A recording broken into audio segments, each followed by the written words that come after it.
technology. Hmm.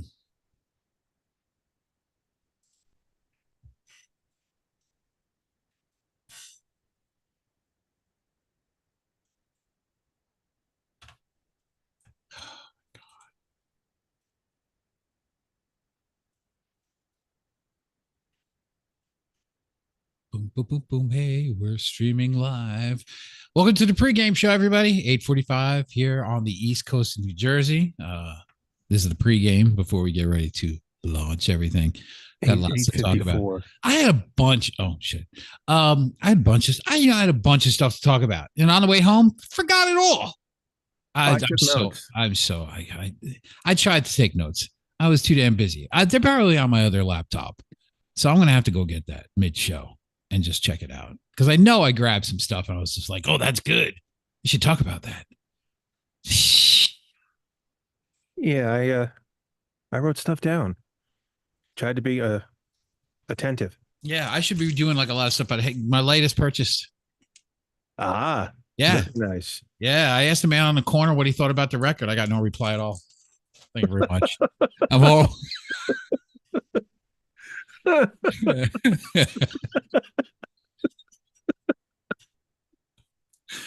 Here all week. Try the veal. Tip your weight, Steph. It's funny when they fall over. All right. Let me see. I'm going to go share. I'm going to share this. Oh, actually, you know what? I should share. Share with an S or share with a C? Share. Okay, there you go. Share that screen.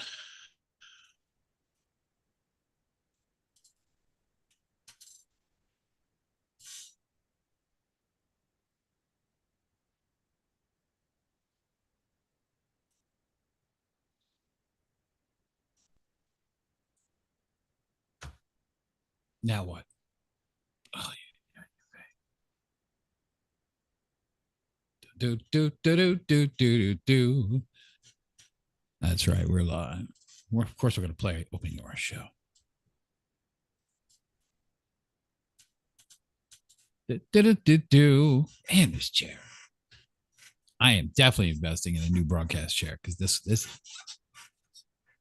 Not a little WD-40. Oh, geez, WD-40. WD-40 and duct tape. If they can't fix it, get another one. Or just spit on that thing. Whop. Fuck, dude, spit on that thing. I wonder if she was a popular teacher.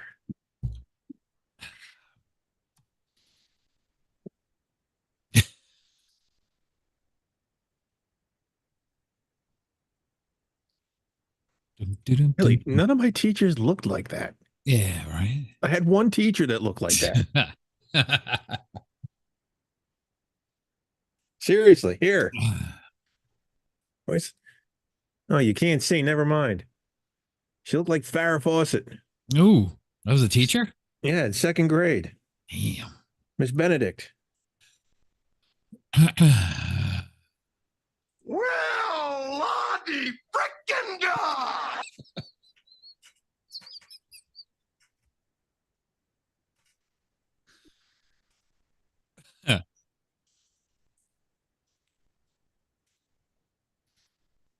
And of course, with this weather, my son Ethan's wearing his Iron Maiden shirt because it's sleeveless. Sun's out, guns out. Sun's out, guns out. Okay, I can really. That's cool. I can deal. It's hot. It's Africa hot. Tarzan couldn't stand this hot. It was even hotter when I had problems with my air conditioning. You're listening to Porno Sonic.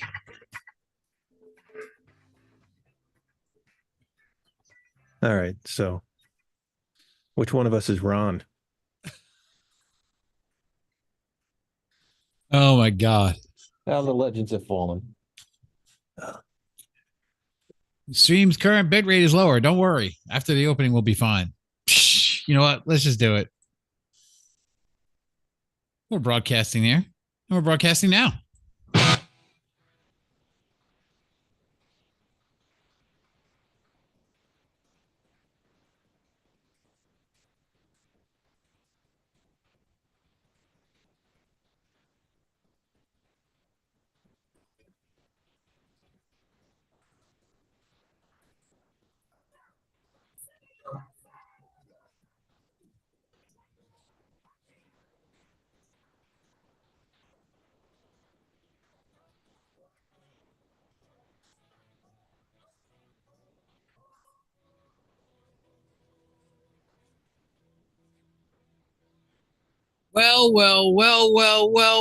Well, and good evening, everybody, to another. Get out of here. Do another Why? another night of WTF. What's that format here on 99 WNRR? Stop it and share. Hey, everybody. Welcome to the program. This is Joe. That's Mike. How you doing? I'm doing good. So, Wonder why I'm doing good? why are you doing good, man? Because I'm staying hydrated. You know how I'm staying hydrated? I yes, I got a beverage in this mug. true. Which is This going to be mug that- occupying another beverage right there. This beautiful mug, just everything. Yeah, what do you like about it? I'll tell you what I love about it. It has that comic book kind of feel. It's kind of like, dare I say, kind of Clerksy, kind of, comic. Get your attention. It does get your attention right there. Yeah. What better way to take what the F to your job without, because no one's going to read the type. They'll just see what the F. So Yeah. like, that's a cool mug. And in comic book style. That's Mhm. how we roll. We are the original Clerks, everybody. We are Mike and we are Joe. And this is what's the format here. Yay, man. Recent purchase. Nice. Nice. Incredible. Actually, first pressing. Real nice. Yeah. I asked the man on the corner what he thought about it, but I got no reply. So screw it. So thank you very much. I'm here all week trying to veal. Tonight we've got, yes. Thank you. Oh, yes.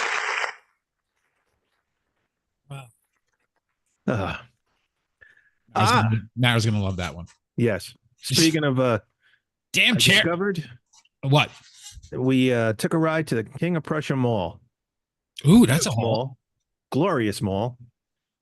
It's a mall That's where what isn't that it's 2.5 for me to get there. Was it about like $1.50 for you? yeah. Yeah. And it's funny because you can walk down one hallway and you can go to Five Below, and then you turn and you go down the next hallway and you got Louis Vuitton. So they really cover everybody. Is that mall still holding up? Because Yes. no, really? Yes, it is. Wow. We I'm gonna have to We, take a trip out there for Christmas just so I can get in the vibe. well, there is a store there aptly titled the Rock Store. As soon as I walked in, that was the first store we saw. And of course, Mara and the boys were like, all right, we'll come back in an hour. I said, no, maybe two. But it's like vintage vinyl. It's got a little bit of everything. You got your new stuff and you got your older stuff, and then you got your real old stuff, and then you got your cassettes and your CDs, and then your patches, and then all sorts of. I was like, it's vintage vinyl, but it's in a mall. Hey, want to give a quick shout out to the Vinyl Dinosaur and Fidelity Records out in Haddonfield, and the Vinyl Dinosaur out in Bayville for continually to make me poor and to to feed the inner beast that is I must have vinyl. I think it's a quest of everything from 1981 to 1983 at this point. That's a few. Did you see today? They said it was going to release. Did you see it? Live album from 1982. Missing live album? Persons. No, I did not see that. Yeah, it's coming out. They just our good buddy Mitch LaFon out in Montreal posted it today. A couple of things, Eva. Actually, you know what? Let me go back to it because I think one of the things I wanted to talk about was what something that Mitch posted. He story on Mitch LaFon, and hey Mitch, if you watch this, please continue to get better. Guys was battling long COVID for the longest time. Whoa. 39 minutes ago, tornado warning. Take shelter now. Westmoreland County, Pennsylvania. I don't know What what the that is. heck is going on? It looks like I Well, might have to keep an eye on it. if I get shut off, you know why. I'm just on the border on the New York side. So yeah, I get feeds. So we're gonna maybe keep an eye on that. Who knows? We might just be like one of us might get cut out. Who knows? Right. After that crazy storm that was on Sunday night. Yes. That was insane. Coming up at 9:30 today, guys, we're bringing in a great band that I have played on the Launchpad Live. And for those of you who do not know, yes, I have revealed myself. I am Lady Whistledown. No, I am actually Artifacts that has hosted the Launchpad Live for 12, 10, 11 years, whatever. And all the bands that I have interviewed. So one of those bands that is in the top 20 and has been so for a few years actually will be with us live from Nashville, Tennessee, over the Zoom. So on this, so good to do our first interview for the WTF. Could not do it out without my brother Joe right here. So I'm looking forward to that and a lot more coming. Also, Ash and Moon will be joining us soon. A band out of New Jersey, Outfox, will be joining us. And Tuck Smith possibly, and we're working also on a great artist, Kick-Ass Music, which we're going to post maybe as our song of the week for new music. It's a great guy out of Cork, Ireland called Mark Daly, and you got to hear it. This guy is got whiskey for a voice, and you will love his stuff. He absolutely kicks ass. But we're going to be talking to a great band. I mean, a great band called Blackwood in about 9:30. So I guess let's get to some news, I guess. Want to hear some news? Yeah, sure. All right, let me go. Let me see news now. Here we go. The news.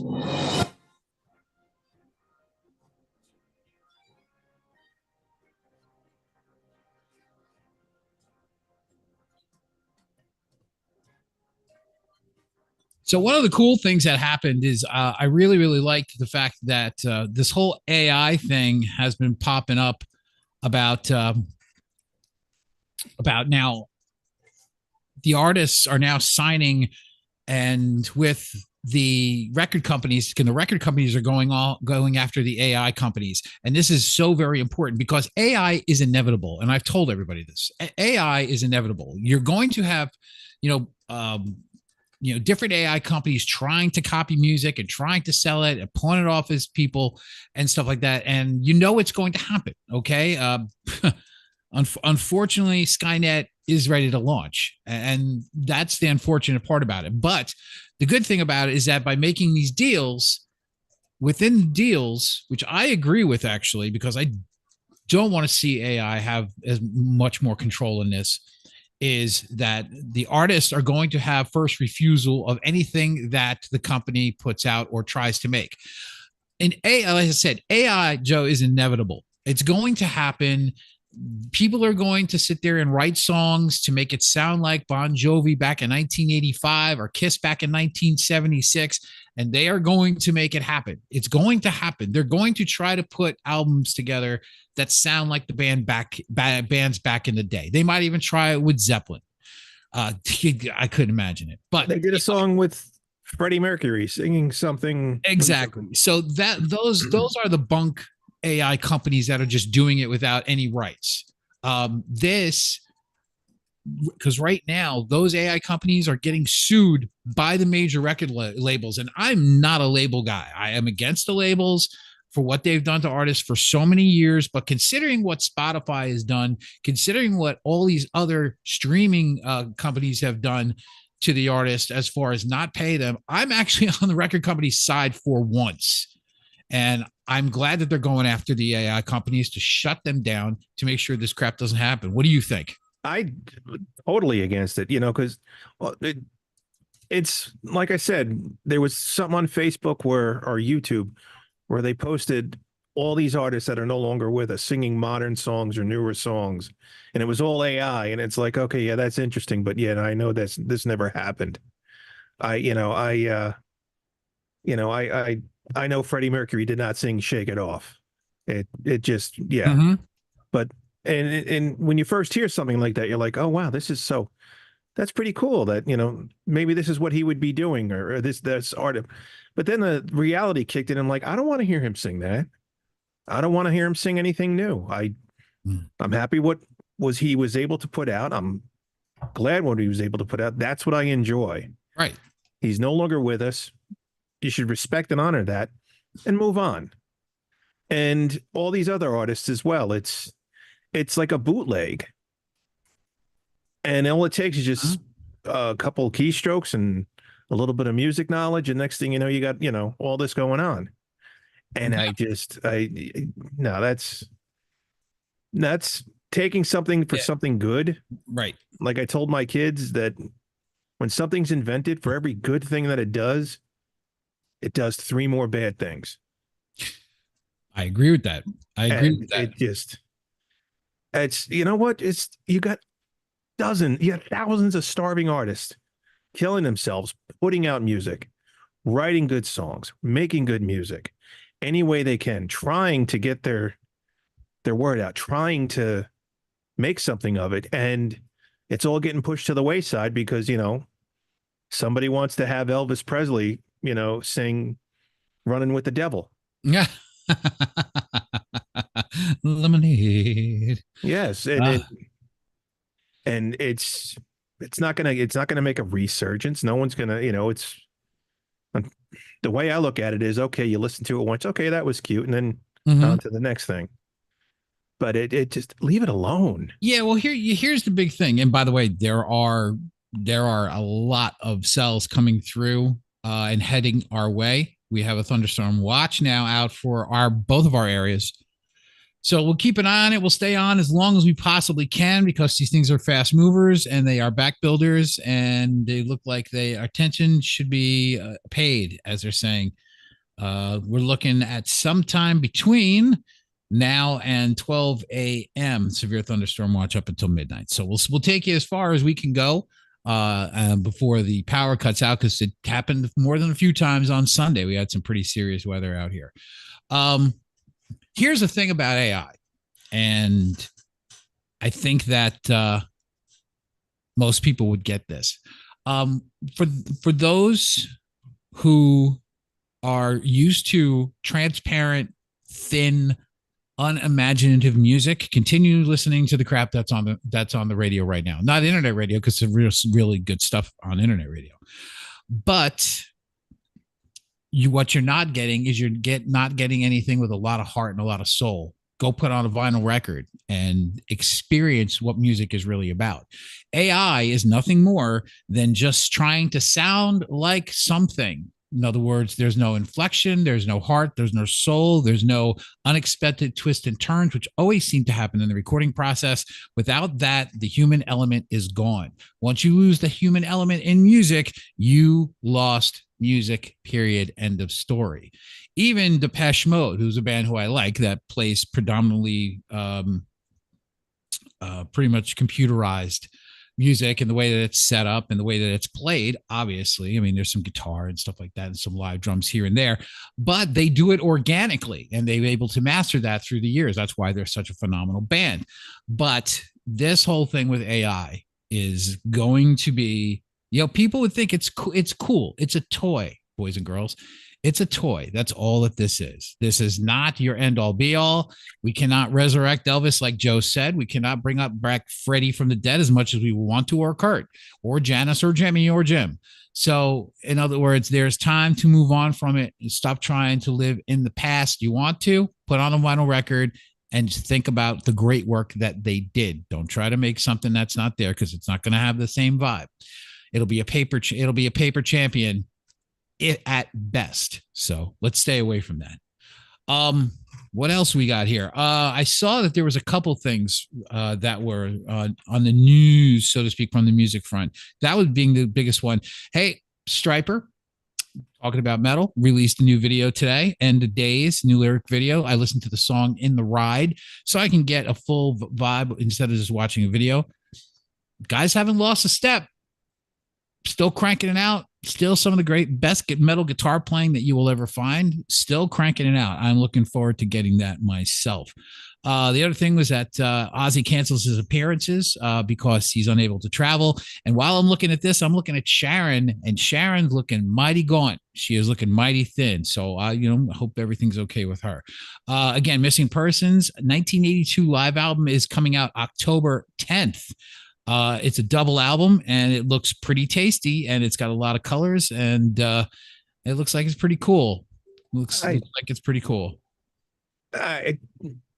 Missing Persons was sort of like a tease for me because they put out Mental Hopscotch, and that song kicked. Rips. That's Absolutely a great song. rips. And then that was Terry Bozzio, the album I picked. Yeah. UK's Danger Money. Terry's all over that. And I was like, who is this incredible drummer using all these rototoms? This is phenomenal. Mental Hopscotch comes out. I'm like, okay, where can I get this? Album comes out, beautiful cover. I'm like, okay. I heard words. I'm like, okay, this is good. Bought the album. And I'm like, Mental Hopscotch isn't on it. I'm like, okay. And I think I was expecting more from the record. Something a little bit more like oomph, little oomph to it. So I kind of was like, okay. So I kind of forced myself to like it. And then, of course, next album comes out. I got to have it because I have the first one. You got to buy the second one. And then everything's electronic and the kit's electronic and it's all artsy. And it's, I'm like, okay, come on now. Where's a drum solo? Where's the oomph? Where's the oomph? Yeah, exactly. And that went away. Yeah. And then they put out a third album and I'm like, okay, all right, it's in the cutout bin. I got $2. I'll buy it. Give it a listen. I'm like, okay, not too bad. But again, it was like, I was expecting so much more. I wasn't expecting 20-minute songs, or I wasn't expecting nothing but drum solos. I was expecting a little bit more. And then that glorious day in Tape World when they released the best of, which had Mental Hopscotch, and picked that up for a discount price. And I was like, okay, finally. So I was happy with that. But all in all, it was just they came out with such a punch, and then everything just and again, I'm not a musician. I don't know how to write a song, but I think I was just expecting so much more because they kicked you right in the teeth with Mental Hop. It's like, okay, this is great. Well, you think about the combination of everybody who was in that band Exactly. You got Patrick O'Hearn, who became a new age artist on his own, just incredible. You got Warren Cucurullo, who not only played for Zappa, that's where he met where he met Terry, but he also played on the Wedding album for Duran Duran. And toured with them after that because Andy came back and then Andy got left again. Now Andy's sick. I haven't heard anything about Andy Taylor lately as far as his battle with prostate cancer. I hope he's doing okay. But also, and obviously Terry. So, I mean, the talent to do anything, but I think that they were vibing on what was going on with New Age. I really do. I just think that was what they were doing. But I think if you listen to the underlying stuff, the stuff that's being played in, words and Destination Unknown, there's some great stuff going on. Great songs. In those songs. Not every song could be mental. I get your point. Not every song can be Mental Hopscotch, even though I wish it would be when it comes to that band. Just the stuff they could have put out. By the way, I'm getting a little dry. I'm gonna take a little sip right there. Yes, I put it in this glass. Boys won today. I'm very happy. Go team. Yes. Get those points. Get those points. Yes. I love that shirt. I want to get that shirt. Miss Effects. Christine is sending me a whole bunch of stuff. When alcohol is really good. 7 cocktails. I guess I'm reading this. I have no idea. She's sending me stuff right now, and I'm kind of multitasking. So that's what's going on my end. Anything that you dug up as far as what's been irking you on the news lately, or what's going on? No, everything irks me, but no, nothing too much on the news. Too much going on here. I was, had AC trouble, sweating my ass off, and had to go. Yeah, it was tough. had to go back to work and such. And It was hot. It was hot. Yeah. Not that I want to complain because there's people outside of our area that deal with that weather all the time. oh yeah, So I can't. but the best thing to do during the summertime when it's hot, where do you go? Where do you go? You go to the movies. You go to the movies. Proud dad moment. Okay. Proud dad moment. Because what movies are doing now is they're for anniversaries and so forth. They're putting all these older films back on the big screen as they should be watched. Ooh. A little hook. And what did you watch? we watched the classic. It was its 35th anniversary, 40th, and it was definitely a family movie, one to be enjoyed by all. Mm-hmm. And it was South Park, bigger, louder, uncut, with the sing along. So we went into the nice movie theaters are great now. They got reclining seats. They had air conditioning. So we sat there and my boys knew all of the words to all the songs. There we go. They came, as soon as Uncle Fucka came on, two of them were singing along.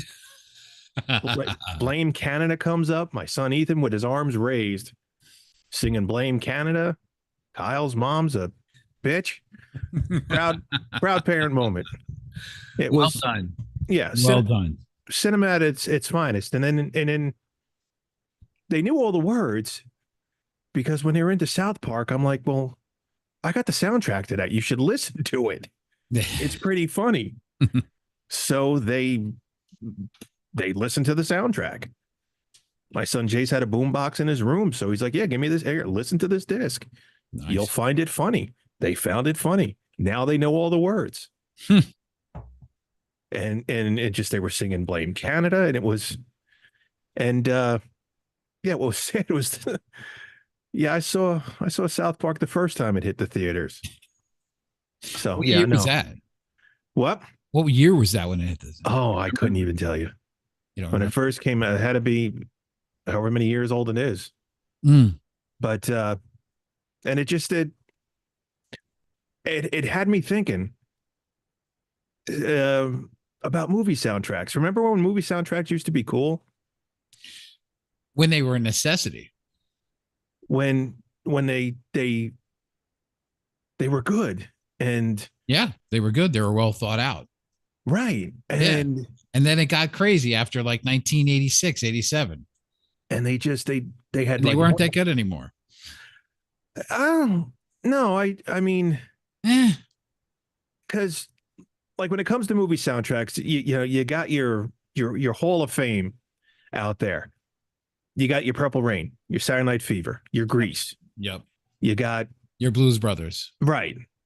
These are the common ones that everybody has. Your Valley Girl, original Valley Girl, not songs inspired by. Right.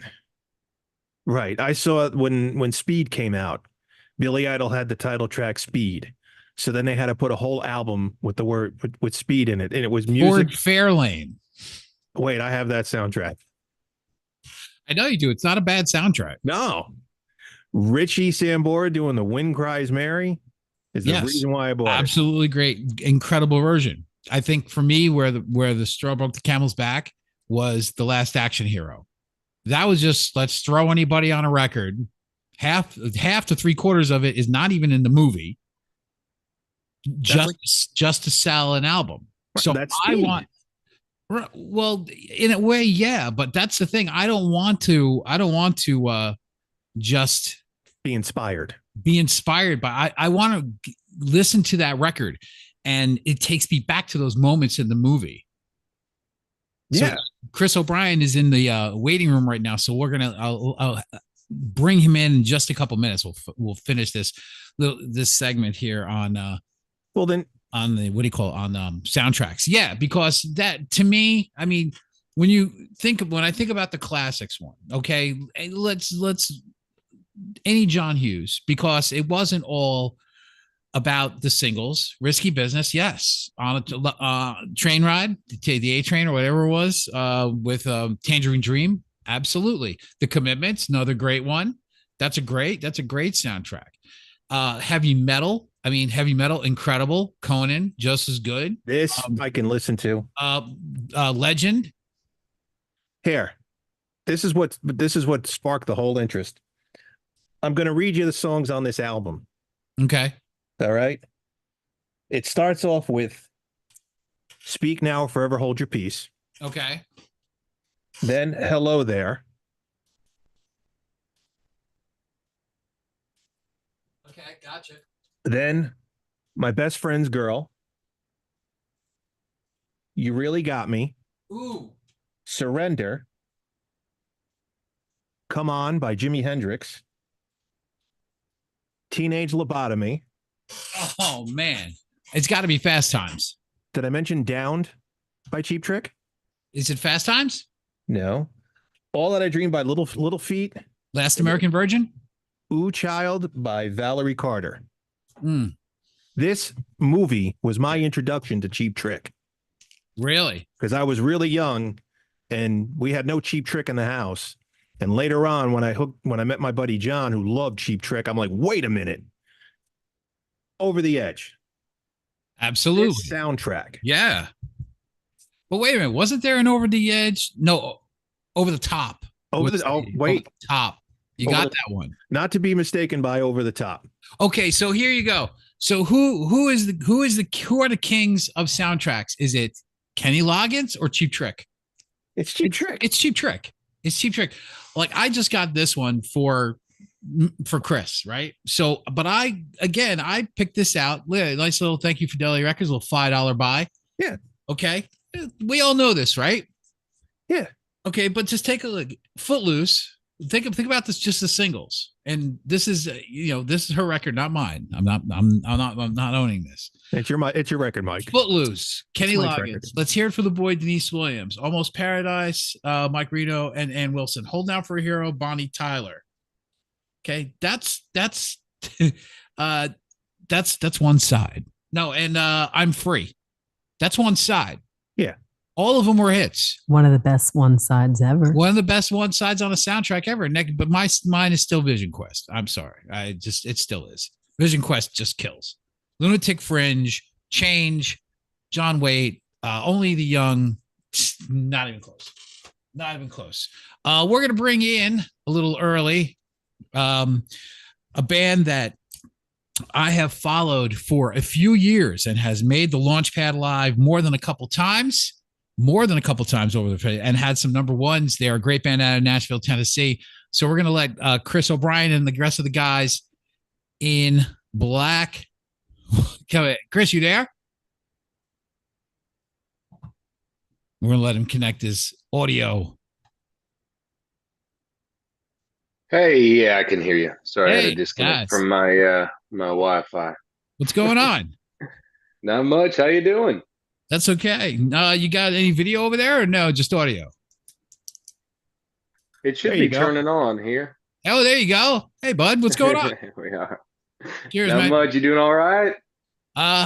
Yeah, we're doing pretty good. We're waiting for some. You know what that means? That means we got to crack them. You do this. You got to do this right. In your honor, mate. Oh, yeah. In your honor. For Joe, size matters. So here we go. It's the Right in the mug. Towns. Boom. There we go. All right. I'm gonna do an interview. Do it properly. Oh, here comes David. All right. Here we go. Roast. Cheers. Mm. Oh. I can hear you. It doesn't suck. Oh, man. Liquid of the Hey, God. David, what's going on? What's up? How you doing? Good. Good to finally put a face with you guys. Yeah, it's been a while. Yeah. Putting you guys up there on the LPL for a while, but it was about time that I came out from the shadow. I was tired of being whistled down. You know what I mean? Yeah. Quite a current phrase. So I was, yeah. So Thank you. So me and Joe have been God, we met. Story goes all the way back. We actually met working in a record store. So, what else are we going to talk about for 33 plus years? But everything about music. So bring them on, and all of a sudden we're talking about the LPL and bringing you guys on because I have so many questions because I've wanted to do this interview for a long time. And those of you who are going to be paying attention, hey, guy, hello. Hello. Hey. I'm trying to flip it around. Sorry. Hold on. That's all right. Take your time. We're all good. There you go. That up. I want to welcome everybody to the program here on the WTF radio show and podcast, livecast. And we're here with the band Blackwood out of Nashville, Tennessee. And it's been a while. I've been wanting to talk to these guys, and me and Joe are just going to have to talk some music and what's going on with them. The first question I always had was, this seemed in the beginning, in when you guys put out Inundated One, that it was kind of a wait. It felt to me like it was here's a great track. It's a hot track, but it felt like it was a wait and see kind of vibe. It was just like it's usually, people are putting out EPs and or have everything in the in the box and ready to go, and everything's ready to release, and they put out the whole media. But this thing built slowly. Am I correct with that? Yes. Yeah. We did. What was now? There's various reasons, but I'd like to know what was the process? Why is it something that you just wanted to take your time with instead of just go all in at one time? How talk to me about those early songs and those early times of building this. Well, at the time we didn't have a band. That's a good point. We had me and David and Steve, and Inundated One just kind of came out of a riff I had, and then just brought it in that night, and me and David worked it out, and we made some changes and just kind of arranged it. And then not long after that, that's when Chris came into the fold, about, I don't know, maybe a month or two later, and he had put some lyrics and some vocals to it and sent it back to us, and we were just like blown away. It was like, whoa, okay, this guy is the real deal. Let's do another one. Yeah. So we just kept on from there. But maybe that was the reason it was kind of slow, because at first, like I said, I mean, we only had, I don't know, maybe 3 songs written completely. And the Inundated One was kind of came along pretty quick. It's one of those ones that kind of wrote itself, It just fell into place. Yeah, there was no plan to have like a teaser or anything like that. It was just like, well, this is the song we have now. Let's get some more. Yeah. Had to get it out there. I mean, we had some songs we were working on at the point by the time that came out. Like you were going back to your question, it's like we had worked on this one. This was the first song we had ever worked on together. Like Keith said, this was a song that we had worked up basically as a 3-piece, up to a 3-piece, and then Chris hit me up. It's like, hey, I want to do some studio work, or if you need any features or anything, guitar or whatever, hit me up. And I was like, ding, hello. I knew he could sing. So it was just, we sent it to him. Yeah. I sent it to him an afternoon, and he sent it back like 30, 40 minutes. And we've told the story, but I put it together crooked, and he was like, no, that's not supposed to go there. It goes here. And then once that was the rough, I mean, we obviously re-recorded it, but that was like the rough start to the whole thing. Is Chris at his house sent us a track back, of the vocals to what we had already recorded, and we couldn't believe it. I was like so excited to get it to the guys as soon as he sent it to me. I'm pretty sure I sent them the wrong version too. Correct. Yeah. So, I mean, we didn't really plan it to be just a single type deal. I mean, we've released singles over the past couple of years that we've been doing this, more so for just attention of, hey, here's what we're doing here, and kind of try to keep the attention, and now we've got a 7-song, which all this material that we've been putting out, we've been playing it live. So But yeah, definitely, it wasn't necessarily how we wanted to go about it. We just like we're so excited, we wanted to get this song out there, and we felt great about it. So Well, Right. our vision keeps changing because it changes with when it. we initially when we initially got together, it was, hey, we all got full-time jobs, but we all like music. We can all do what we do pretty well. Let's have a little studio project, and we'll put some songs together and put them out and see if it's cool. And by the time we got Inundated One recorded and kind of put out some feelers, sent it to some people around the area, it was, hey, we got a show opportunity. Let's go play a show. And we didn't even have a band name yet. So Yeah. we argued back and, well, not argued, we discussed back and forth different band names until like a few weeks before the show. We were finally like, all right, they got to put a flyer out. Let's give us a name.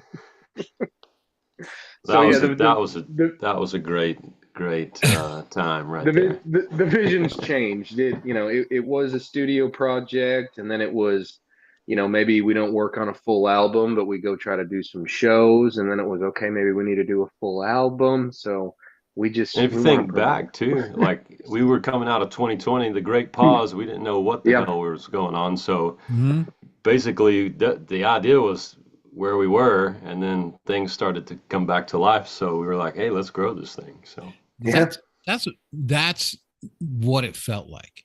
It felt like, here's one track, but there wasn't a lot of, other stuff surrounding it. It was a track, and I was like, it's a damn good track.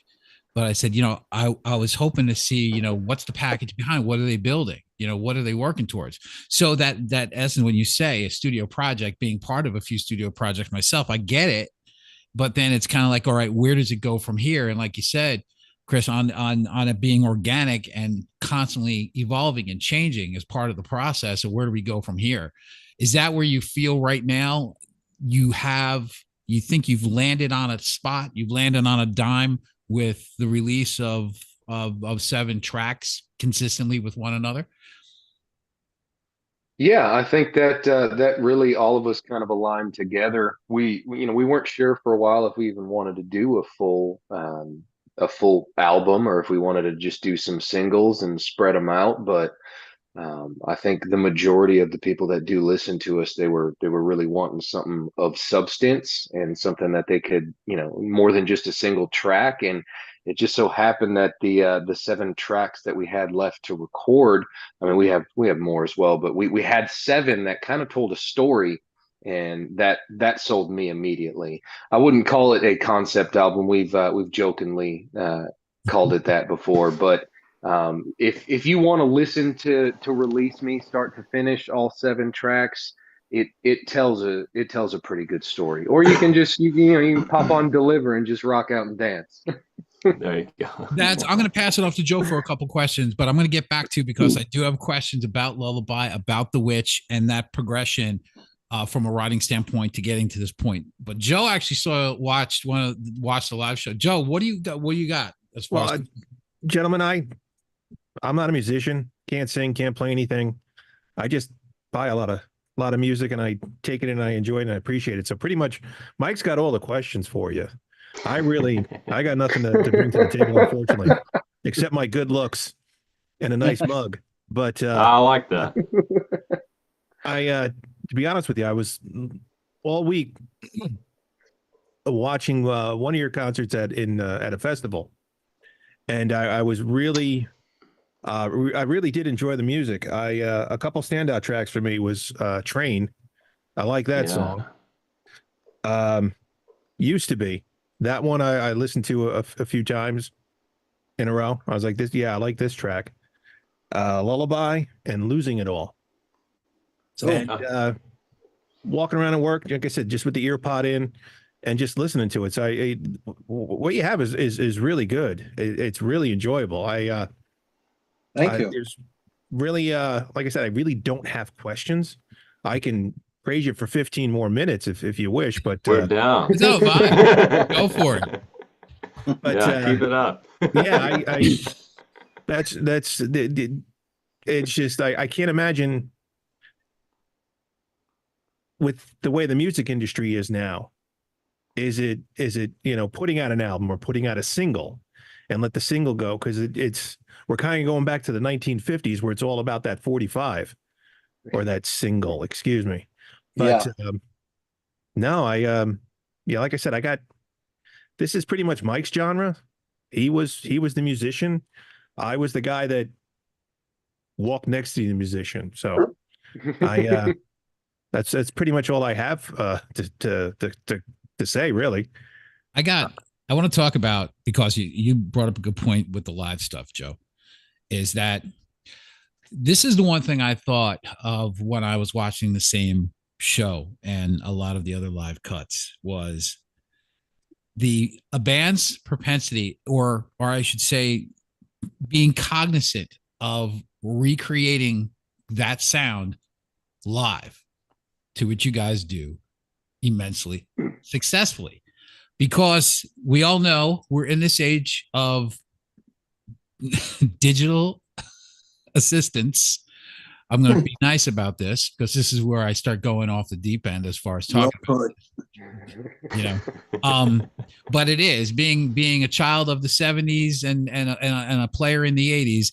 The one thing that was the most important thing was, can you replicate your sound live and bring that same passion, the vibe, without needing all the extra stuff to back it up? Talk about, are you cognizant when you write those songs? Do you hear it live? Is that how it's rehearsed to be able to translate that to a live setting?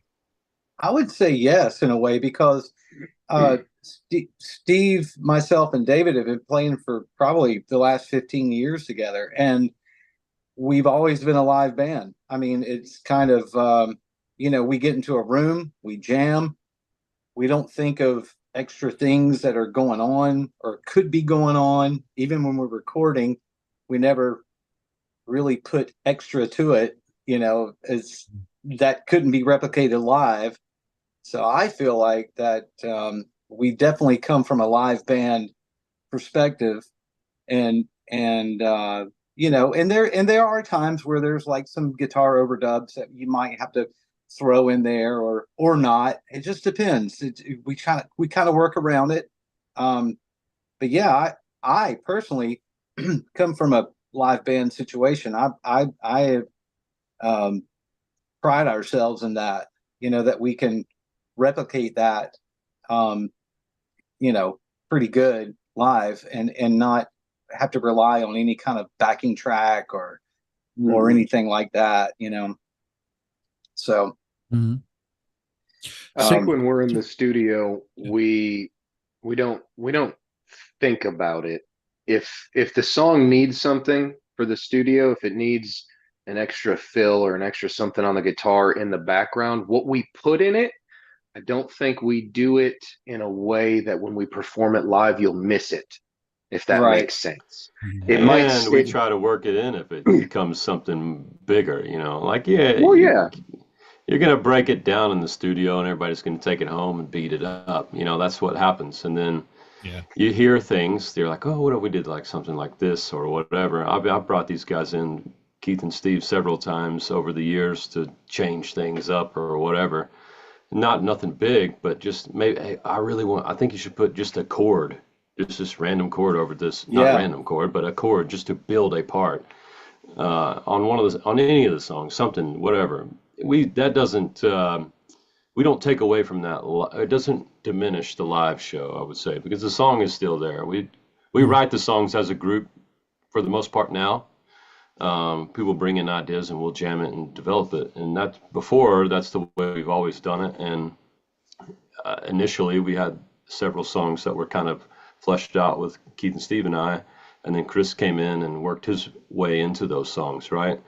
So those were a little less organic, I would say, than what we normally do. And now the music that we're doing is all of it, really. We're not putting anything on the album or CD or whatever that we can't play live at all. There is some key stuff that comes in. I don't know if there was any of that. Well, the intro at the Burksville show you are talking about, there's the key thing there, but we got like 3 songs that have keys on them, and we have to like an hour and a half set. We don't need a keyboard player, you know. It's just a little extra vibe at the beginning of a couple songs, you know. We're not doing anything like atmosphere. That. Yeah. I could say this, but that watching from where this started to where it is now, it's gotten pretty well packaged up. You guys have actually formed this. It looks like when you have one song and it's floating and you don't know where, you know, what's behind it or what's coming. But now with what you have built around it with this release and the branding and everything like that, you guys have built the package now. Thank you. You know, which I mean, obviously we all know how important it is, you know, for as far as visibility goes. I wanted to ask you guys this question. We all know, you know, there's great places throughout the country with amazing scenes and stuff like that. And I'm going to get to the live aspect as far as people and people attending shows and going to shows and what that's all about. But I want to talk about just the scene and give me what Nashville is like now as far as a scene. I have two trains of thought. Is it very just relaxed? Is it cool? Or is it LA in the 80s where everybody's a musician and you're walking the streets and everybody plays and everybody, what is the vibe about Nashville? And to back that up, is it better than Memphis? Oh God! Of course, because I have a lot of good friends. Because I got some friends out. I got some friends out in Memphis, in Roxy Blue, and every mother's who will have. Todd. Yeah, Todd's a man. Todd's a good friend. Yeah, we met him at the Rockin' Pod back in March. Yeah, he's awesome. Last year, he's awesome.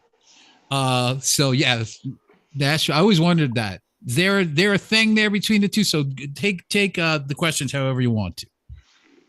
Let me just compare this to Memphis real quick. Like, it's a whole nother world. If you think about the 80s LA, everybody's, as long as I've lived in Nashville, has been a musician. I don't even know many people that are from here. When I was in school, I met one guy. I was like, ooh, diamond in the rough. You're from here. But as far as the scene, I don't know. I mean, it's any. I'll put it this way: but the Nashville scene can be very rewarding, but I will say for anybody looking to join the Nashville scene, it can be difficult to find your place in a sea of very talented musicians. Yeah, because everybody's a musician, everybody's got a band, or they're just a solo artist and they're just got their laptop and them out there, you know. So there's a lot of that. There's clubs. There's so much people moving here, so many people moving here that production fees are ridiculous. Like, we can't book a show in Nashville without worrying about if we're going to spend the band account just to play the show, you know. So it's tough. We can play out of that's the thing. We like to play out of town a lot more because they pay us instead of us having to pay to park and pay to play and all this stuff. Not that we can't draw people. We've drawn people in Nashville, but it's one less thing to worry about. Yeah, it's when weird. We play out of town. Everybody's a musician again, so everybody plays music, you know. They're like, why do I want to go to your show? Why don't you come to my show? And we'll try to support everybody when we can, but we're musicians too, so that's the tough part. Is everybody's got a gig.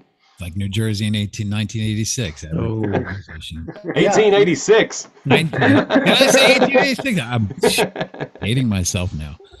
Oh my God. It's a good scene. There's a lot of there's a very tight knit rock scene, to be honest. Like, everybody knows who everybody is in the rock scene. And then you find out that there's another scene amongst the rock scene.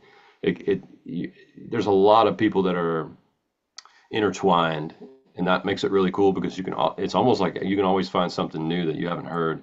Another band here. I mean, it's humongous. That's a good question. That's a good statement, because that leads me to this: is our rock bands in Nashville the stepchild, so to speak, in the area. We got our own house. Is that why you guys? Is that why you guys ban? No, the question is that obviously you're banding together. That's tight. It reminds me of New Jersey back in the day because that's what we were. We were all tight with each other, whether it be American Angel, Xenon, or Trickster, us. And I was in. We were all tight, and we were fighting for each other. So because we knew that in New York, what was going on over there, and all the pop crap that was coming down, we knew that it was going to be the end of us at some point in time. Little did we know it was going to come from Seattle to kick our asses. But the bottom line is that in now that rock is mainstream as it was back then, you guys got to band together a little bit tighter. Is that kind of the vibe? I would say so. I think we the bands that we've played with, we've all treated everybody pretty cool, and I've never had any kind of attitudes thrown our way. Mm-hmm. We get along pretty well, and we look forward to playing with other bands that we haven't played with that are really doing well, and even I think it's a pretty good scene here. I'll say this: it's better than what it was years ago, because it seemed like, I think everybody's got this friendly competition going on. And that's fine and everything. It's healthy. It's good. It just makes you raise your bar up that much more. Absolutely. Yeah, and it's cool. But at the same time, just keeping that, keeping that level head and not getting too, stuck on yourself. I think that's, because I know a few that were like that, and they wouldn't give you a chance to open up for them or anything. It's like, come on, guys. Yeah. But lately, since Blackwood in the last 3 years, and I think it was weird during the coronavirus and all that, everything shut down. Great pause. When it really, when the band started, they started emerging, us included. It was like this thing, and it grew, and so a handful of bands that we've played with lately or in the last few years, they started like us, just came right out of that and built and it's just been really cool, man, to see people grow, including ourselves. And it's a brotherhood. It's a pretty strong scene here. I enjoy it more than I did back then, 10 years ago. Yeah, other bands that, like Lost Circus, Lydia's Castle, and Rattle Trap, whatnot, around here, they're looking for us to play shows with them. We're trying to find shows to play with them. It's just like everybody's just trying to do it together in a way. It really does feel that way, like you said, with the brotherhood. So it seems like everybody also, what I've noticed is that people have definitely upped the bar as far as the quality of presentation when a band goes out there. I've noticed a lot. And man, when you're there, you're nailing it every single time. And I think I think you can agree with this. Let me know if you do.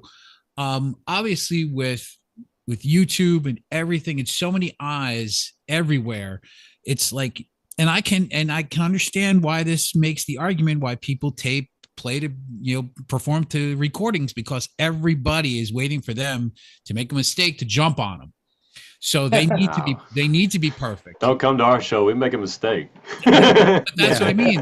Those little what people don't realize in the live setting is the little imperfections that happen during. Make it organic and make it bigger and make it more emotional, which connects to the listener much more.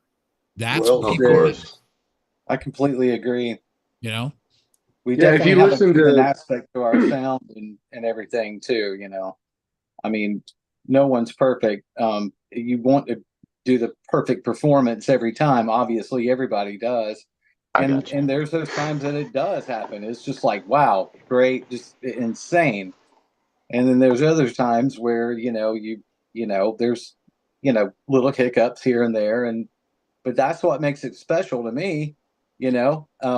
And like you said, you want to see that human side of it. And I kind of dig that kind of stuff. So I'm kind of with you on that one. I mean, You know. think about the classic, when we're talking about the 70s and 80s, no matter what band, right? You knew they weren't singing to tracks. Mm-hmm. You are you knew, because you know the music, there's a point in the song where they're going to pop a high note, they're going to screech a bend, they're going to do a fill, and you're waiting and you're literally on the edge of your seat for that moment for them to nail it. And when they do, it's like somebody hits a home run. It's like somebody scores a goal. Someone throws a Hail Mary pass, and you're like, yes. And you are now in concert with the band. Yeah, I completely agree with that. Bands like Led Zeppelin and Van Halen and those bands like that. And hey, I mean, even Journey, you look at some of their old footage of those guys playing. I mean, it's just like, I mean, they're following the record, yeah, but I mean, there's things that are a little different here and there, and it's good. I like that. Mm-hmm. That's just, You said raise the bar, and when we played our first couple shows, a lot of the guys we had been in the scene with for quite a while, they were like, "Oh my God, you guys raised the bar." And I think it was more so like we've kind of been doing what we've been doing, but Chris raised the bar. You know what I mean? Chris is the magic sauce. So it was like, finally get a little bit, I don't know, you get this, oh, hey, great job, like a little bit more than a great job. You know what I mean? It was like, wow. People kept telling us. That's seasoning on. Yeah. I heard so many times, y'all really raised the bar. And I don't know if that was for the scene, because some of the comment was like that. Maybe it was just about what we've done as a group. But I mean, coming out of the great pause, and then that comment was like, okay, so it's on now. And then, not tooting our own horn or anything, but we see a lot of what we've started doing coming into other bands, and great for them. Great for them. I got one quick one, and then we're gonna have a little fun. We're gonna actually have a little fun. All right. Maybe. First, I'm having fun right now. I want to ask about The Witch. What about the one, to me, that's the outside track. That's the left field track. I love it. Yes. That's the sludgy one. It's just, I'm going to say it right now. It's Sabbath. That's why I love it. I just love the vibe. Yep. It definitely had that vibe. Chris, talk about this one. Well, so I had nothing to do with anything about the guitars, anything in the riffage. That is all Mr. Riff Lord Keith right there. This we wrote, as far as the vocals and the lyrics, we wrote that together. They had already had it arranged pretty much, and we had played Inundated One. It was on the first time that I came to jam. We played Inundated One. I kind of like, hey, I can sing this in person too. And then we did one of our bouncy songs called Overdrive, which was the second track that I had sent back to David that weekend in years past. And then Keith looked over at David and said, "Should we do the sludgy one?" And I was like, "What's the sludgy one? Hit me with it." And he, and immediately my mind went to, just evil and witchcraft, which of course it turned into more of a song, a loose metaphor about a toxic relationship, as most of mine do. But yeah, I said, I was like, okay, I'm gonna kind of rap yell a little bit here, whatever you want to call it. But that one, it really is kind of an outlier as far as riff wise. It's groovy, but it's impactful and thunderous. And from the first millisecond Keith started playing that riff, I fell in love with it, and the words just fell out of me. It was one of those tracks. It was really weird when I think back at it. If you really want to get into the meat and potatoes of that song, I remember David and I were jamming one night, and Steve might have been there. I can't remember, but honestly, during this whole pandemic thing, it was, for a musician, it was kind of dark. It was like, are we going to play again?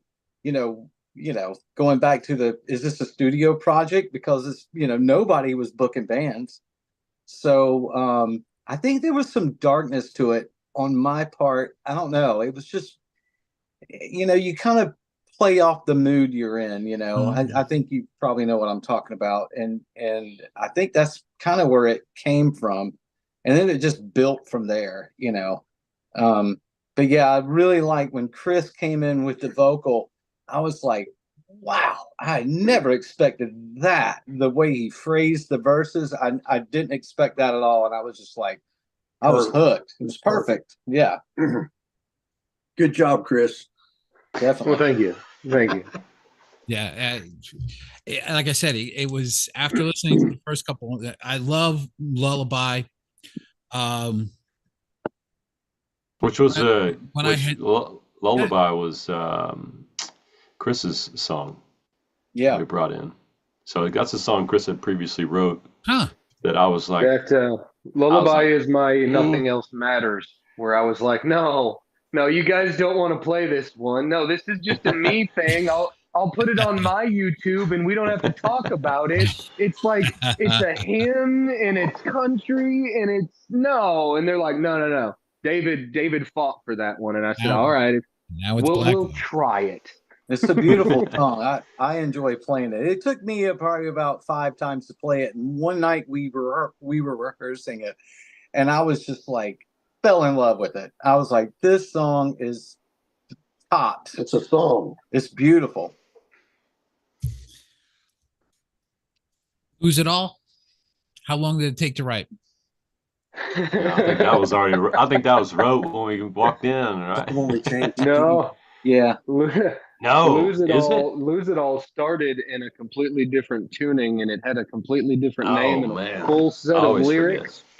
And we have a recording, a rough recording of just us jamming, and you can hear me in the background. We may still have it. You can hear me say, "What's next?" David says, "Lose It All," and I scream, "I effing hate this song!" Yeah. And then one day, Keith texted me. He was like, "Hey, that song, which old title I will not say," he said, do you like it? And I was like, no, I can't stand that song. He's like, well, I was thinking maybe we should drop tune and maybe we should rework it.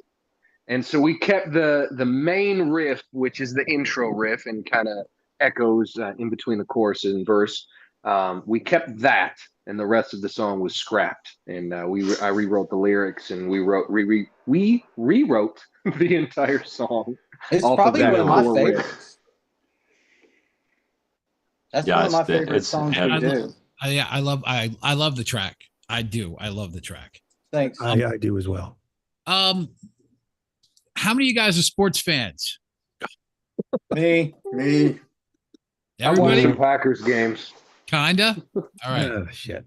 We usually reserve this one for Joe, and then we're going to do a little thing about metal. You know what? Actually, I'm going to do the albums first because the albums I want to stick with the vibe since we're talking about music. Okay. Give me, because I would love to, off the top of your head. We could sit here and debate all day long, but I want to hear from you off the top of your head, because to me, that off the top of your head will be the most influential things to you as far. Give me your 5 top metal albums of all time. Wow. Top 5 metal albums? Top 5 metal albums.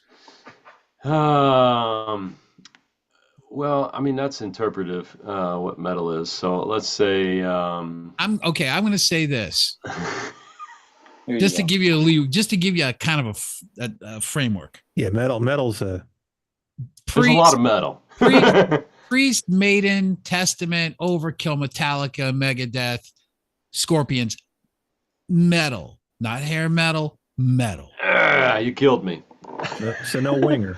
All I got for you, listen, I'll go first. Like Black Album. Oh, Winger's a good one. Who said that? Steve?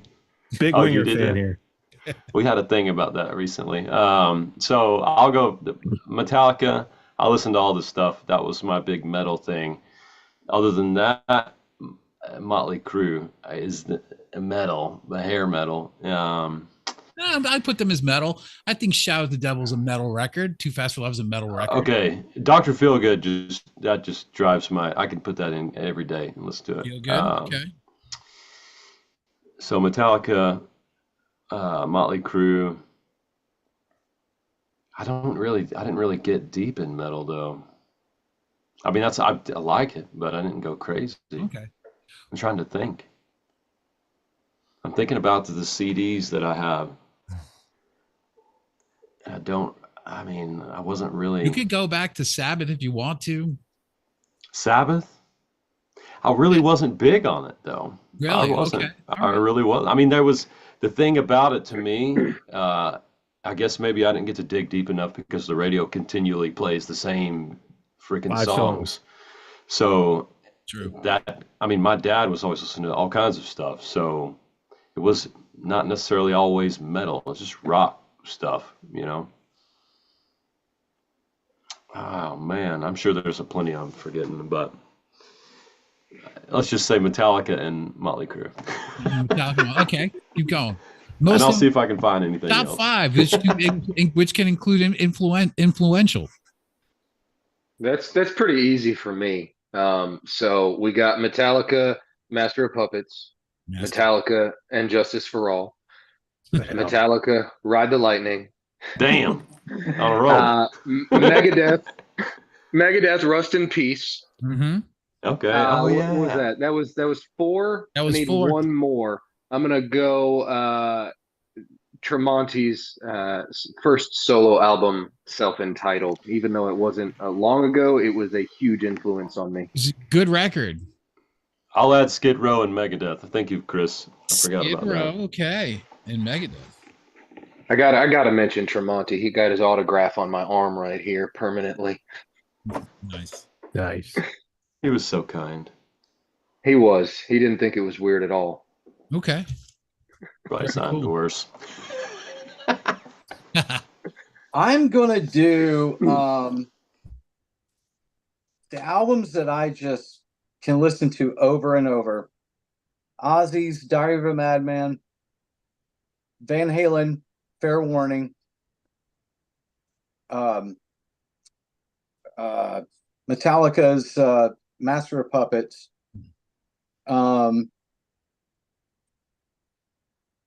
Kiss, Creatures of the Night. Yes. And I'll go Judas Priest, Screaming for Vengeance. Oh, there you got right there. Screaming. Absolutely. Yep. I love that record. Definitely in my top 5. Yeah, I had a little boom box when I was a kid, Mm-hmm. and me and my buddy would set up a ramp so we could jump with our dirt bikes, and we would just play that cassette over and over and over, and we were just like insane with that record. Yep, that's summer '82 right there. Yep, it was a beautiful thing, man. It was. The boom box. Oh, and if I could add just one more, make it number 6. Iron Maiden, Peace of Mind. Yeah, you know something, I was thinking about that too, because Die with your boots on. Exactly. What a great I'm record. a fan of Power Slave, right? I'm so geeked out over Power Slave, and it's kind of like it was always the argument between Number of the Beast and Power Slave, who had the best lineup of tracks. But you know something? When you think about it, Peace of Mind just slips right up in there. Oh, it's a beautiful like, record, man. I'm gonna fuck things up for you guys right now. I'm gonna stick it in between, and that really is an amazing record. It's killer. It's from start to finish. It's like not a bad song on it. Absolutely, I really good. I agree. Classic metal record. What do you think? Top of your head? Man, I'm the least metal dude in the band. Okay. Just give the top 5. I listen to everything, but I'll have to say the Cliff Burton days, and obviously I guess they call it the original metal band, would be all the cool stuff that Geezer Butler did with Sabbath. I mean, he came from a place nobody was playing like that when he came out. True. So I don't know. I listen to a lot of different styles of music, and metal. I mean, I love it. Trust me, the power and the glory. That's where You like I like Shine to Down? be.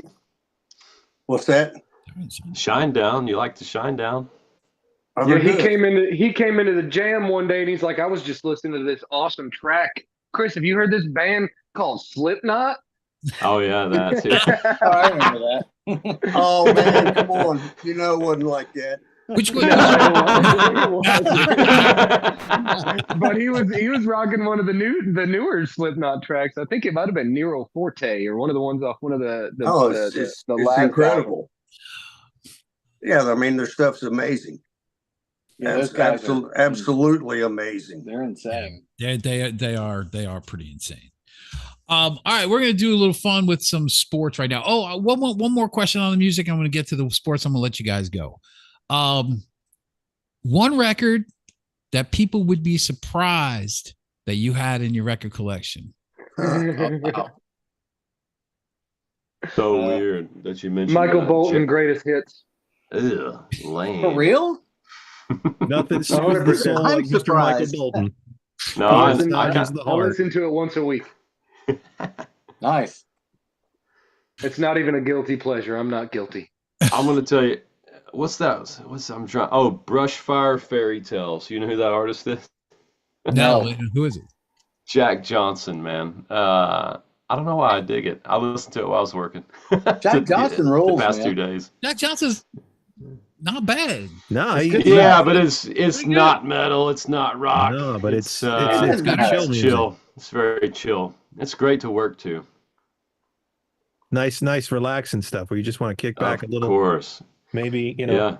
maybe have a little Not something. You not know, a Tell the boss to piss off. Not and a, drink not some a of that. guilty guys. I'll come out. Ooh, Not a guilty that's a pleasure. good one though. there's nothing That's wrong with that good. record. This record Nothing. is to me one of the best records ever made, as far as I'm concerned. What was it? Tori I didn't Amos. see it. Oh, Tori Amos. Okay. Tori Amos. Hey, Mike, In vinyl. Tori Amos. It's Yeah. missing something. It's missing her autograph. Oh damn! Oh, look at there. Do you have her Music fan. autograph? That's funny.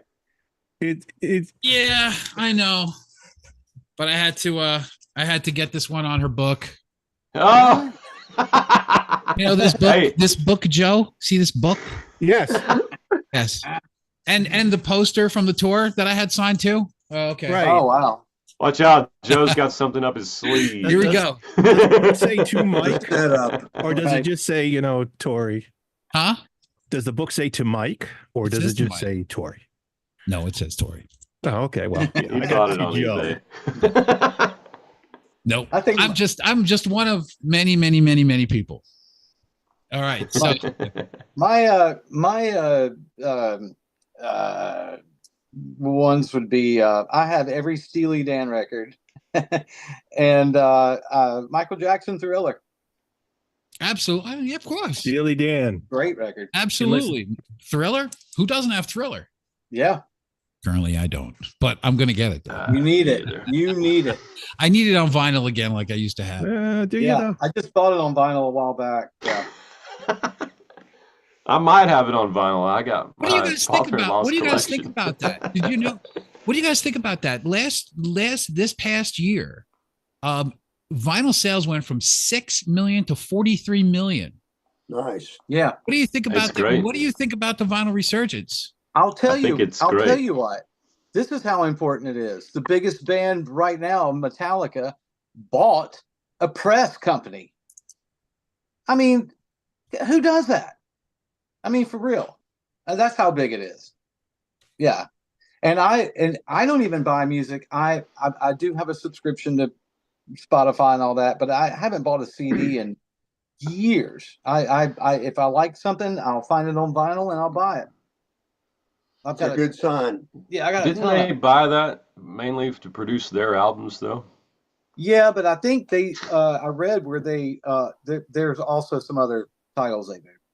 Oh, they do a lot. It's a full-on thing, but they needed Oh, yeah, production for their stuff. But yeah, Isn't that no, in, it's really cool. Isn't that place out in the Netherlands? They're actually, that's where a lot of the vinyl's getting pressed. Yeah, I'm not sure Out in the Netherlands. exactly where, but A couple places here in remember reading Nashville it a that couple do it years for you, too. back. That's cool. It's pretty There's cool. a music venue downtown called the Vinyl Lounge, and they have a record pressing plant next to the venue. Like during the day, the curtains are open at the stage, and then the curtains are to the left, I think, if I remember, and open that up, and you can see the plant.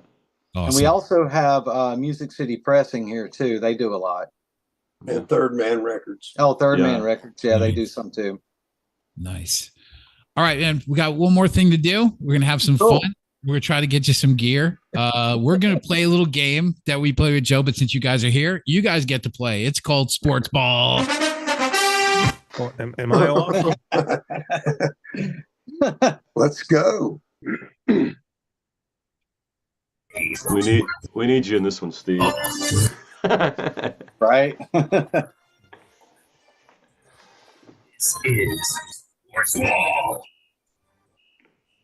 That's right. It's another round of Sports Ball.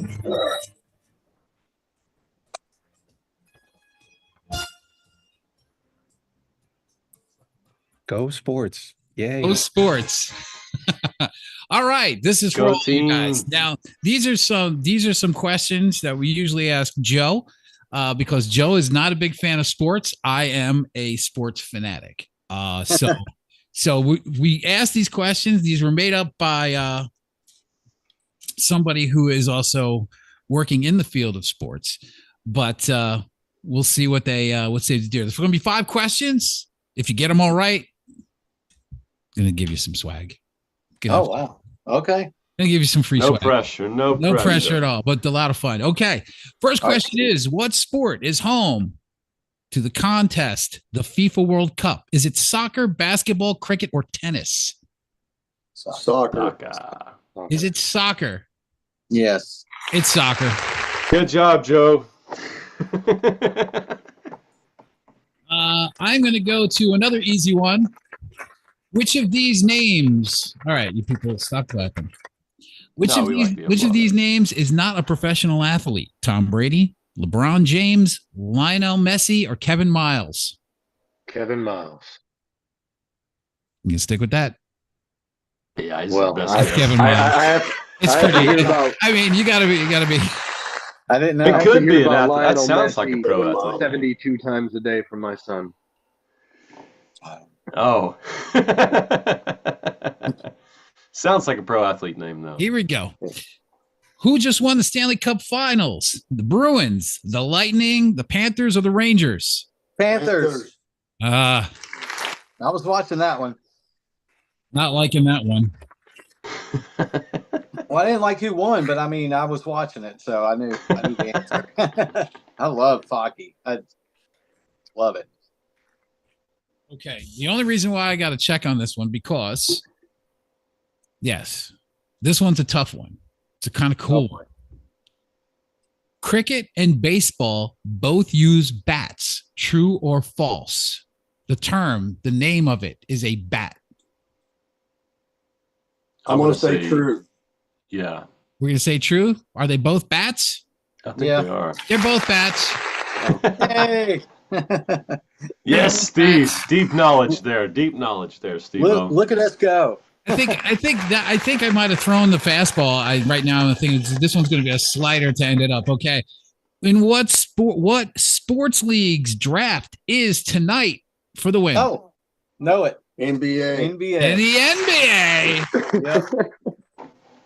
And I only know that because my other show went off and it came on. See everybody. Only reason I know that. See everybody. Musicians know sports. They do. We knew everything. I'm Yeah. fighting the battle. Hey, look, Nashville's we got a lot of sports teams here. So, I mean, we got the soccer team, got a baseball team, we got football, we got hockey. So, I mean, it's just, we got Wait, a lot hold of on. fans You got the Grizz, right? You got Yeah, the that's got the- Memphis. you got the yeah, you got the Preds. I'm being Yeah. funny. You got the Preds. Yeah. Yep. I was actually in Nashville the year that they launched. I was at the Opry Hotel. I was there. Oh, cool. I was there on business, and they were the year that they opened up. So of course it was a home game, and everybody had a Pred. So I'm a Bruins fan. I'm like, get me out of here. Get me out of here. But I spent a couple days, love the town, love everybody in it. And I can't wait to get back. Got a couple trips to make first. Going to be heading back to Pittsburgh and be heading out to Ireland, but definitely going to be heading back to Ireland sometime.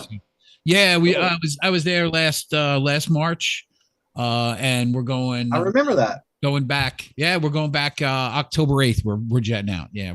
Cool. Only a week this time, but this time we're going to go south, back up to Doolin, and then back up across to Dublin. So. Okay, cool. Whiskey studying, I see. Ah, yes. Well, there is a place. I will tell you. We stopped in a town called Athlone. It's right on the River Shannon. It's one of the obviously for shipping the Vikings used to keep arms coming in, and they used it for a lot of trade as well. And there is a bar called Sean's Bar. You can look it up, and it has it's in Guinness for the oldest bar in Ireland. Wow. It was in the world until they just recently, literally like not even a couple of months ago, dug up this thing in the Middle East that they say is a bar. So where, I don't know, but this place had the title. But they came out with a whiskey that they've been trying to bring over here, but now it's available. It's been available for the past couple of years. It's their own. It's Sean's whiskey. Wow. How's it compared to Proper 12? I mean, smooth. Okay. Proper 12 is smooth as heck too. I drink it out the bottle. It's good. Is that Irish? I've had. Is there any other way to drink whiskey? Yeah. Well, I hold Macallan. Actually, there is another way to drink whiskey. It's in a mug. It's yes, in a mug. I accept. Which these guys are actually going to get one now for playing the game, so they'll get it. Yeah. They can hang out. Thank you. Yeah. And of Macallan, I kind of have Macallan as a high grade, especially the 18, obviously over the 12. Oh yeah. So, but Macallan to me, this was about as close to that, and it buried proper. It did. Oh wow. It just did. It was just real good. It's called It's called Sean's Whiskey. Sean's Whiskey. It's called Sean's. I'm not sponsored either, but it's Sean's Whiskey. I'm gonna hit the duty free. Oh, Timmy's a great guy. We still chat and everything like that. So I'm looking forward to get back there. So. Yeah. Get a couple bottles in duty free, but if you can, I do believe it's available now. It's to import, to ship over. Definitely check it out if you can get it. It's good. Yeah, it's good stuff. Good cool. Stuff. Give me what's going on. We have the release out right now. There's I saw that there's a show coming up. What's going on for you guys now that the release is out? We've got a show this weekend. It's at Hop Springs in Murfreesboro, Tennessee. Yeah. And then the following, on July 5th, we're playing Huntsville, Alabama at Shag Nasty's. We released a new music video about a month ago or so, month and a half ago or something, whatever. We got another one in the works. We got all back recently, and we're just waiting for the right time to put that thing out. So we'll start talking about that soon. And then we're going back to Birchfield in August. We get to go back there in August and play River Festivus, which was great to us last year. So we hope to see a bunch of people back there. That was a great show. And then we're looking for more. Oh, you're muted. Lost your mic. Can't hear you, Mike. There you go. Any shout outs you guys want to do before we get on out of here? Thanks, Mom. Absolutely. Well, I would thank you for having a great Amplification. interview. Yeah, man. I want to thank you. Yeah. For all the support. Yeah, we appreciate it. We get a lot of Of course. we get a lot of votes on the LPL. Yeah, and it's awesome, and we appreciate you guys' support and having us on tonight. It was really a fun interview. It's probably one of my funnest. It also, like I said too, and it also helps when you have a fan who's doing the interview as well. And that's appreciate awesome. that. And I am a big fan of the band. I have since track 1. So keep it We coming. really appreciate Heck that, yeah. Mike. Keep it coming. Thank you. Keep it coming. Thank you. Give me that press kit and all the stuff. So don't forget, boys and girls, come August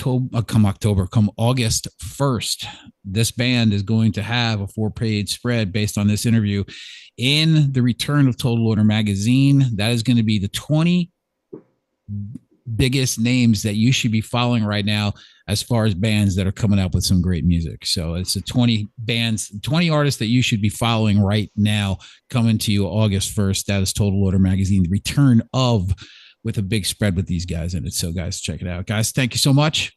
Thank you. Thank you, Mike. Thank you, Michael. Thank you, Joe. Take care of yourselves. God bless. We'll see you around the trip. Okay. Thanks, Yes, man. sir. Have a Appreciate good it. night. All right. You too. Take care.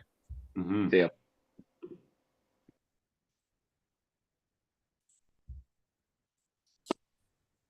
There we go.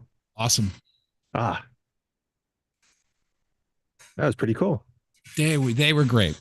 Yeah. That's great. Welcome to the interview segments, bro. Yes. Sorry I talked so much during the interview. Yeah, exactly. I kept stepping all But over you. know what? Like I said, when that comes, you're going to be, by the time you get to the 4th one, it's going to be addictive. You're going to be like asking so many questions. Trust me.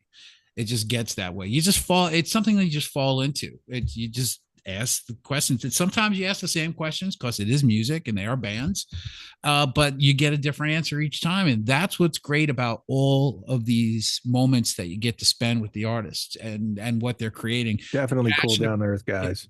You know, they're passionate about what they do, and I like having interviews with guys like that. They're true to everything that they do, and they put out great stuff.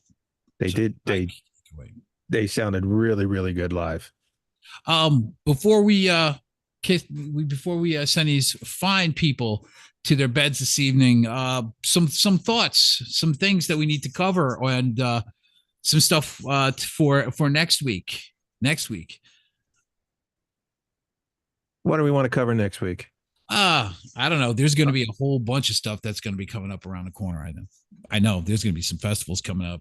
Of course, we have certain visitors coming in the next 2 weeks. So we'll be hanging out in 2 weeks, actually. Oh yeah, that right. Yeah, that's that thing with that place and those people. Yeah, exactly. That thing with that place with the thing that's going to make me a grandfather. So we could talk about music there. We could easily talk about it. Guys, you guys have fun. We're going to go and plan out the next couple of shows. We're busy. We got to get don't forget, guys, support what we do. Always. There's your WTF mug. I want to thank Sean. It should be getting his in the next day. It's already getting mailed. It already got mailed. So, and I also want to say thank you to everybody else. Order this now. We're gonna post this because our store is officially up. There's going to be more swag. It's going to be New Jersey based, pork roll based. It's called. It's called Pork Roll Apparel. It rolled off the tongue. Get it?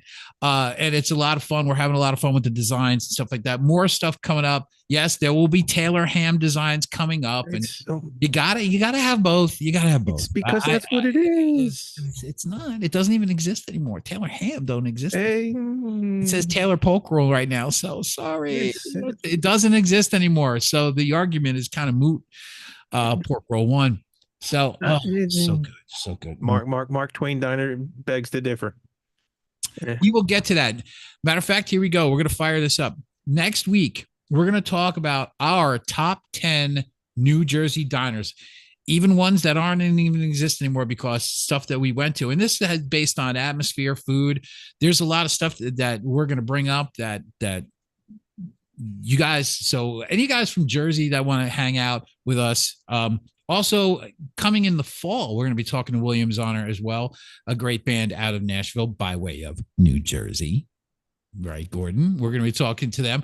We'll definitely be firing up some questions about Mr. Reality as well. And Highway 9, we're going to have to. We still have that one question, that one quest. Sam Hill. What in Sam Hill? That middle CD that came out in between the two. Yeah, it's still crazy. I would love to hear that. Love to hear that story again of what went on. We'll also have Chris back with Miss FX's Irish drinking tips because that's always important. She sent me some. I'm gonna have her keep it for next week. And like I said, so it'll be diners, drinking. We'll talk more about vinyl. That'll be coming up. There'll be some new releases. We might have another interview. We're waiting to hear back from 5 different emails as far as scheduling goes. We might have one that might not be able to make it because we might have to do Mark Daly early on a Saturday morning because he's in Cork, Ireland. Okay. But definitely check out his stuff. He's on tour in New York in the next couple. So we're going to try to get him while he's on tour in New York. So, but all of these interviews, obviously, for the upcoming issue of Total Order magazine. So they were great. I want to thank Blackwood again out of Nashville, Tennessee. Like I said, I expected nothing less. I knew that they were going to be great guys to talk to. I did. Yeah. Very laid back, very chill. Yeah. They like Michael Bolton. What else is there to say? Now you got to talk to Chris and you got to tell him now you have to educate him. You have to say fool's game. You have to go blackjack. You have to take him. Now you got to take him down the Michael Bolton road. You know what? I may have to dig out my blackjack 45. How about what do you call it? Where is it? Uh-oh. Who's on what? No, what about Keith ripping out with Creatures? Oh yeah. As one of his top 5 metal records. I was like waiting for you to ask me, and I'm like, I'm ready. Oh, I was like, whoa, that's pretty damn cool. That's because that's a great album. Plus, that's a man who knows. That Creatures is a great album. That never get tired of listening to that one. It's a great record. I can't believe that it followed The Elder. And you know what? We're going to save that talk. Don't you worry. We're going to get. When it comes time to jump the shark, we'll dig out The Elder and yeah, I'll educate you. I don't even know. You know what? The Elder's better than Mindcrime. I'll go out and I'll just say it out loud. There you go. I said it. It's true. Now it's all out in the open. So there. Oh, that hurt. What? What are we sharing? Where are you? Where'd you go? Oh, there you are. There you are. Yeah. I'm just catching up right now. Okay. All right. Good show tonight, man. Yes. Good show. Lots to talk about. There's so many things that we need to catch up on that we're gonna be out of the gate just blazing on next Wednesday's show. So be on the lookout for it, guys. Look out for all the posts, the website, all the stuff we'll be building as we go along. But thank you so much for enjoying what we've been putting out so far, guys. We will see you on the flip. Catch you next week on WTF. What's the format? Livecast with Joe and Mike. Guys, peace out. Take care. God bless.